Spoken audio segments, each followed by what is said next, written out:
Hi there, and welcome to Darlene's Creative Studio.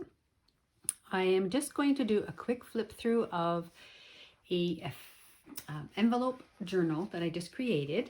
I was watching I have some videos on my YouTube channel, and I came across Treasure Books. Natasha on Treasure Books made an ephemera folder, and she created some envelopes and sewed them into a little cover. And I thought it was really neat, and I did have some extra papers and stuff, so I thought, why not give it a try? So I did have a cereal box, and that's what she uses for the cover. And I do have some here. So this is a cereal box. That's all she used, and whatever the width of the spine was the spine that she used here. Now this one was a 3-inch, and it was quite wide. I think it was a 3-inch. Let me just get my ruler and double check that. But it is quite wide. But it's good to have a little bit wider because you want to, okay, this is 2 3/4, because you want the envelopes to be able to expand a little bit with whatever you're going to use them for inside. So I had some leftover fabric from this. This was something that I made for my granddaughter. And then inside, I've just taken some scrapbooking paper that was extras that I had. I did purchase some when I was in Florida 2 years ago. A lady was cleaning out all her scrapbooking papers, and she had tons of packages. She was just selling for $5 and $10. So I went over and met with her and purchased some of the scrapbooking paper. And this was some of the paper that was inside her bundles that she gave me.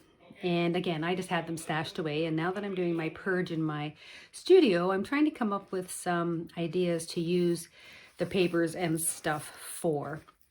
So this is one of the ideas that Natasha showed us how to make this little ephemera folder. And I love that it just kind of sits and folds really nice and neatly. Now this does not have anything in the envelopes yet, but all I've done is created the outside cover. I love how nice and neat the stitches are on the outside. And I did use, this was something that I bought at a craft store. They had them on sale for 10 cents, and it's just that balsam wood. So I've just painted it and put on a book plate, and then I've just used rivets to put it on. So it came through the other side, but it's nice and neat.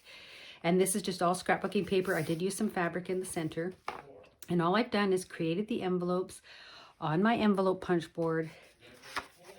And then instead of having that big point there, I've just trimmed it off. And then I add a little slit in the envelope so that I can tuck that under like that.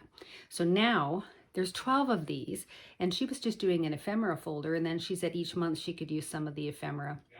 And I believe she was selling them on her Etsy shop. So I did make this one, and I was going to stuff it with a bunch of ephemera and stuff for my granddaughter and send this off to her. She did make 1 or 2 of them with just pockets. So that was the first one I made. And then as I was just finishing up this one, and I really loved how nice and neat and tidy it looked, my husband was throwing out his cereal box, and I said, well, don't throw it away. Let me play some more. So if you've been following me on Instagram, I have made some hummingbird book page envelope books. And so I thought I would try the envelope journal with the hummingbird books. So I've taken some of my hummingbird books, book pages. I've covered the cereal box. Now this is a very, very wide cereal box. This was a mammoth one. This was 3-inch spine. And the reason I was happy with that is because I'm actually going to create a little tiny journal that I will put in each envelope. And then I have 12 of them. So each month I will have a little journal that I can write in, and then I can stick it in the envelope. So this was kind of another creative journal, or something that I could keep some monthly information in and pop it in there. And then I've got them all together in one little space. So I did this, and then I created the envelopes using my punch board with the hummingbird book pages. And these are just some extra book pages that I used, and I've added a little label. Now I didn't cut the little slot yet because I wasn't sure if I was just going to make a little belly band tuck spot there with some colored paper, or if I was going to cut the little slot. So I haven't decided on that part yet. But I just love how when you flip the pages over, you've got the hummingbird on the back. So and these were double-sided hummingbird book pages. So every single one of them has a very pretty hummingbird picture on the back, like that. And I just did 12. I didn't do the little pocket this time. I just did 12 of the envelopes. Now, if you wanted to, you could actually add some pockets on the inside as well. I didn't do that. I just wanted to add the hummingbird book pages. So what I've done is I've just grabbed some of my ivory cards, and I have cards and envelopes. And this is just an ivory card, and I'm going to work on this. So I'm actually going to create a little journal. I might even use the hummingbird book page on this. But this will become my little creative journal for the month, and I'm going to put some paper inside of it, and then I'm just going to tuck it inside the envelope. So each envelope represents a month, and then I'll be able to keep my little journal in there. And whether it's going to be a blank journal or a written journal, I haven't decided yet, but that's what I'm going to be working on next, is creating the little booklets to put inside the journal, or the envelope, excuse me. So that's kind of what I'm working on. I was really excited once I finished that one, and then I had just put all my little envelope books that I made with the paper, sketchbook paper inside, on my Etsy shop. I thought, what a perfect way. And I was going to actually just sew these in here with the pages and leave them open, but then there was too much flipping and opening, and I was so worried that the book pages, because they're fairly old, I didn't want them to get ripped when I was opening and closing them. So I thought the best way to do this would create the envelope and then create a little booklet to put inside. So that's what I'm going to be working on today, is the booklets. I think I'm going to distress the edges and perhaps use some more of the hummingbird book pages on there. Or I do have, I'm just going to close that. I do have some more of this Tim Holtz. This is a Tim Holtz fabric, and I do have some more of his scrapbooking paper as well. So I might be able to use that as the booklet cover. Again, I haven't decided. I was just trying to show you what each one would have, but I could use the Tim Holtz scrapbooking paper as the cover, and then have the inside with the papers in there. So that's kind of my idea. I'm not particularly going to show you how I made it, because Natasha has a very good video on her YouTube channel, and it's a fairly recent one. So if you go onto her YouTube channel, you'll find it right at the very beginning. It was called an envelope ephemera journal, I believe. So she'll have all the instructions there, but it's simply creating the envelopes, leaving them, you don't glue them, you leave them open so that you can poke holes in the one side, and you sew them in just like a signature, and then you put the flaps in and glue it then. But this is the one that I've created most recently, and I'm really, really happy with the way it turned out. Now, I haven't added a book plate or anything to the front cover, but what I've been doing recently is I just went through all my scrapbooking paper, and I have tons and tons of scrapbooking paper that is that was from this lady. And some of it I didn't know what I would do. I just grabbed it. I thought I gave tons of it to my grandkids to play with. But there's paper like this. It's double-sided, and it's very, very colorful. But I thought this would make good envelopes inside one of these little envelope journals, and maybe give it to my grandson, because it's got lots of color and everything. So you're literally just looking at your envelope punch and deciding on the size. Now, she used a 5 by 7.5, so you needed a 10 by 10 piece of paper. But when I was making the hummingbird, the book pages were only 9.5 inches wide. So I could only use the 9.5 by 9.5. So it made them a 5 by 7 instead of 5 by 7.5. So you have to kind of decide what size you want. And it's not that much bigger. Between the two of them, they're really not that much bigger. I think the 1/2 inch is the only difference. The 7.5 inch, the envelope was a little taller. So it's totally up to you. I'm liking the smaller size. So I would probably cut these to the 10 by 10. When I was looking on my punch, the 10 by 10 makes a 5 and a 7.5, a 9.5 and a 9.5 makes the 5 by 7. And I believe I cut these all down to the 9.5. And I've got this paper here because there's a glare. I have a glass surface on my desktop. So these are 9.5 by 9.5, and you're simply going to create the envelope on your envelope punch. Now I have 6 of each of them because they're different.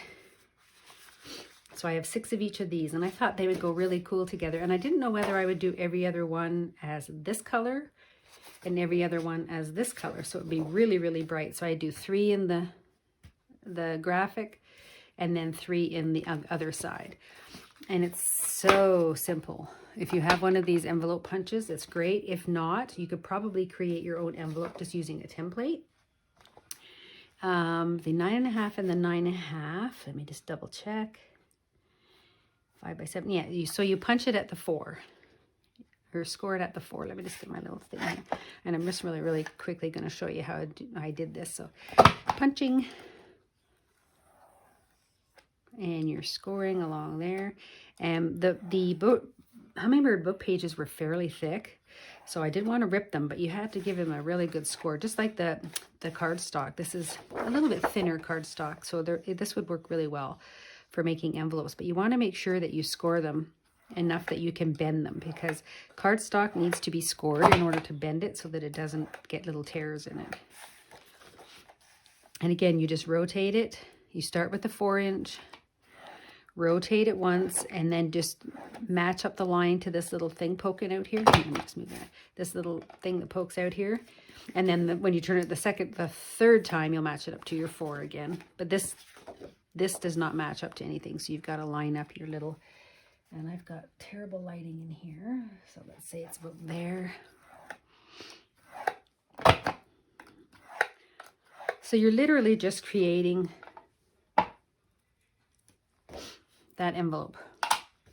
And then the 2 sides, and it usually turns out fairly well if you have a pattern, which it's hard to create something that has a pattern, but if it does have a pattern, always have the pattern facing like you would when you're punching up. And then that way your cover is only going to be turned slightly instead of completely on an angle. You're just going to have a slight angle. So then again, you're just going to turn these in. And I'm sure you all know how to do this. I don't really need to be showing how to do this, but I just wanted to show you. And then we're going to flip that one up. And we're going to flip that one up. Like that. So then you just decide, okay, so there's the words kind of face up. So they're not too badly on an angle. So that's the way I would have it. So when I sew it in, this would be my bottom and this would be my top. And I normally punch the top one to make sure I know which one is the top so I don't end up cutting it off. So we do that.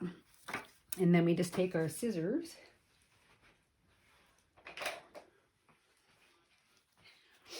And all I do is go across from here to there. And I'm literally just going to cut that right across.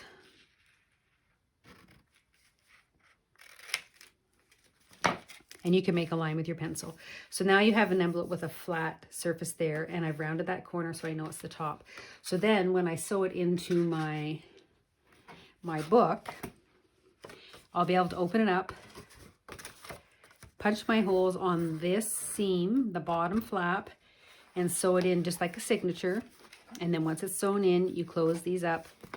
And I just grab a piece of cardstock or scrap and I put it inside like that. And then I glue along here and here and I push it closed once it's sewn in, and then I take that page out so then I don't get glue everywhere. And that is all you do to sew in your envelopes.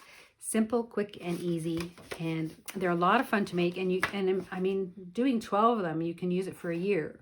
So you could do it a smaller one if you just want to do a small ephemera folder, and just put different ephemera in there.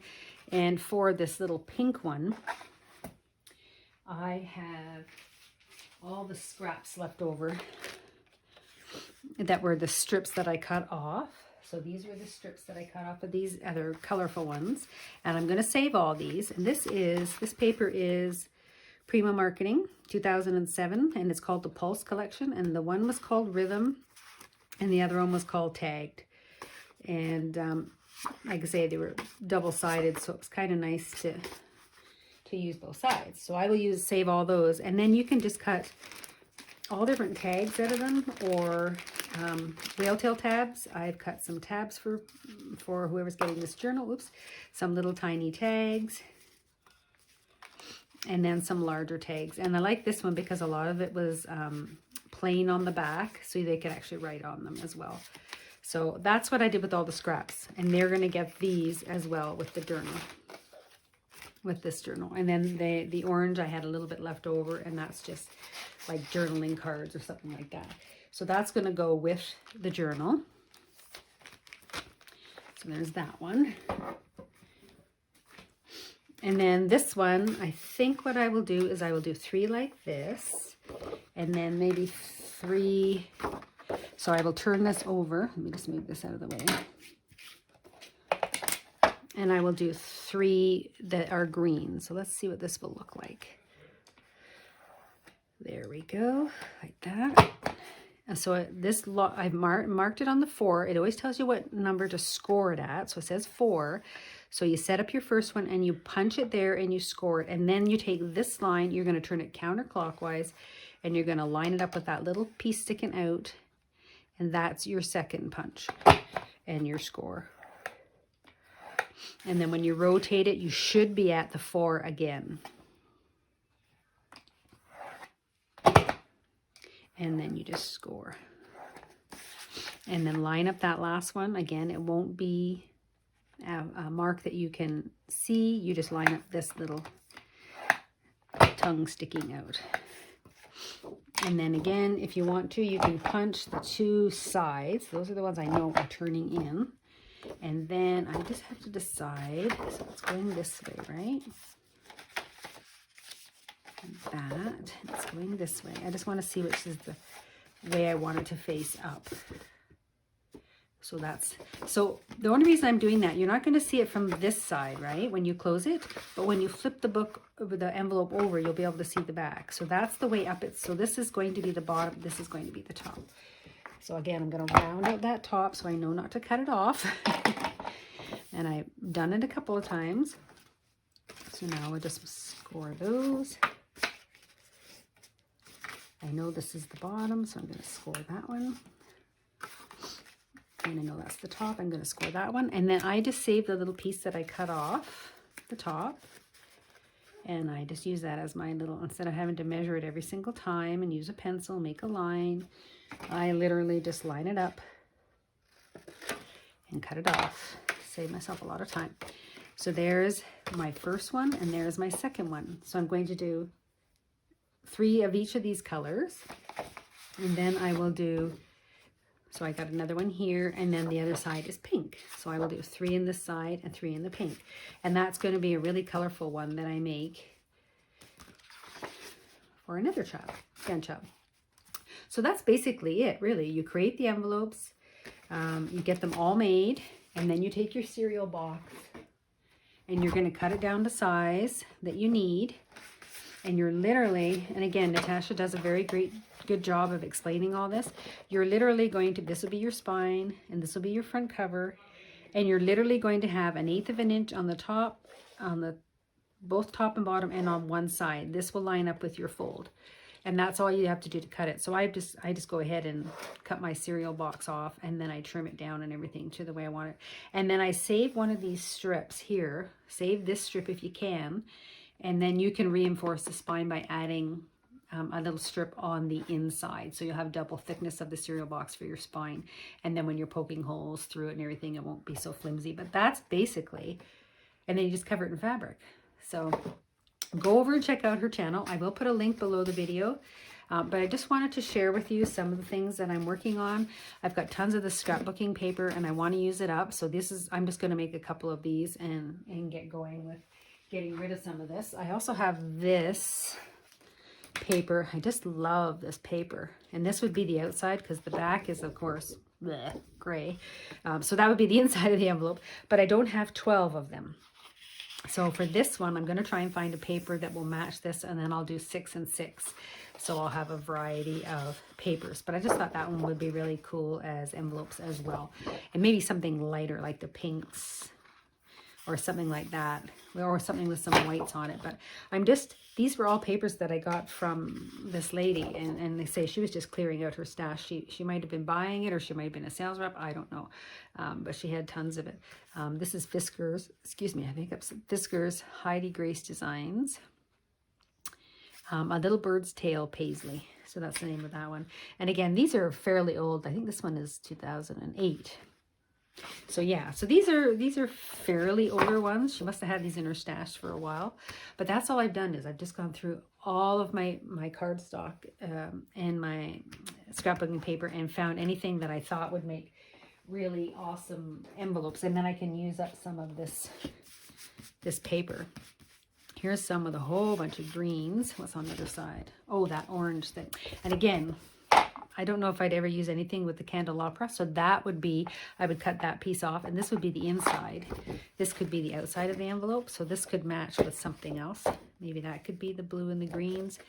But these were just some of the ones that I had from this lady. Oh, that's bright. There's one there. I could do a blue and bright green. Woo! That one was really bright. There's 4 of that one. I love this color.